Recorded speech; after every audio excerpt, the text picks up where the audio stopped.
Good Saturday afternoon. Look what I got. A bear. And I picked it. My cute little Lazy Susan pin holder that I just bought. And we went to the Saturday market in Puyallup today, and I found the cutest Hello Kitty macaroons. She got a little squish. It tastes like vanilla. Yummy. So, I was going to talk about a particular musician today, but I might put that off for tomorrow or even next weekend, because I've been reading through, that's sticky, this book that I referenced in my last video, where I wrote down things before I really even had a computer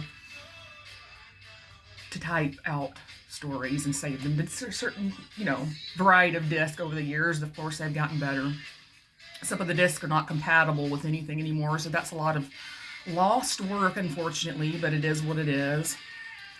So I was just reading through this last night, and I came across story number 6 in here that I read it, and at first I thought, so let me back up a little bit. I got this journal when I was in my young 20s from a coworker at a Christmas Secret Santa. And all the coworkers I've ever done Secret Santa, this is the most thoughtful gift that I've ever received. Because not only did she go find me a journal, she went and found me a red velvet journal, red being one of my favorite colors. So I was in my early 20s, and it said that your brain doesn't fully develop until you're 26, and I believe that. So my brain was still really immature. And when I'm reading through this, I got to story number 6, and I read it, and it seems like something that a modern day incel would write. Not quite so hateful and not quite so want to unalive and harm women or grape women. Not that level incel, but just these whining points. And I thought, that's weird, because that's even the original incel was actually a woman who made a safe place for women to vent online about not being able to find suitable partners. And unfortunately, these whiny ass entitled men went and they went and co-opted it to turn it into their little domestic errorist hate group. But anyway, I'm getting off the point here.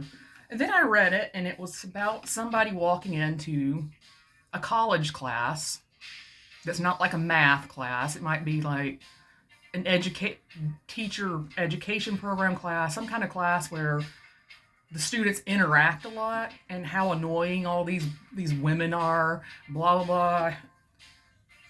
Can't decipher between Rochelle, Candace, and Bethany because they are all wearing fleece vests and flare-leg jeans, and they are all carrying LLB knapsacks. The halls are too narrow and dark.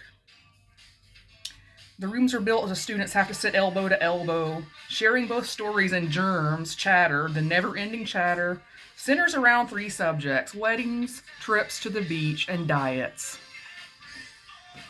And then I realized that came from my perspective, because I had internalized misogyny.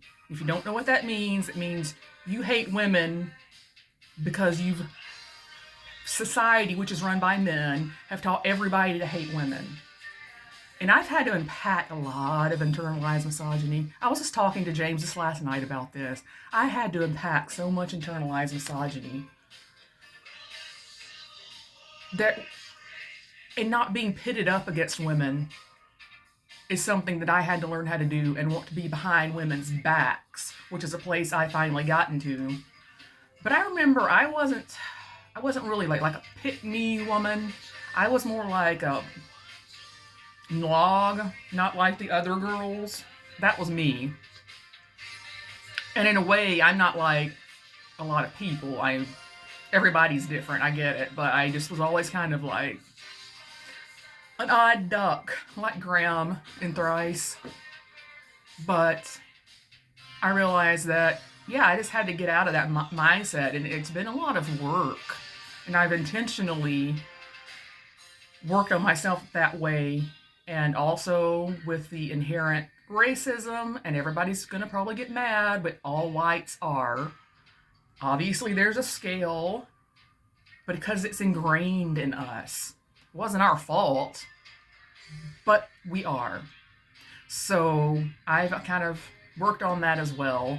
But like I said, what helped me along with that was working in public service to realize not everybody is like X, Y, and Z. Not everybody of X race does X all the time. Everybody is an asshole, no matter of race or sex or nationality. And people are genuinely kind, no matter race, sex, or nationality.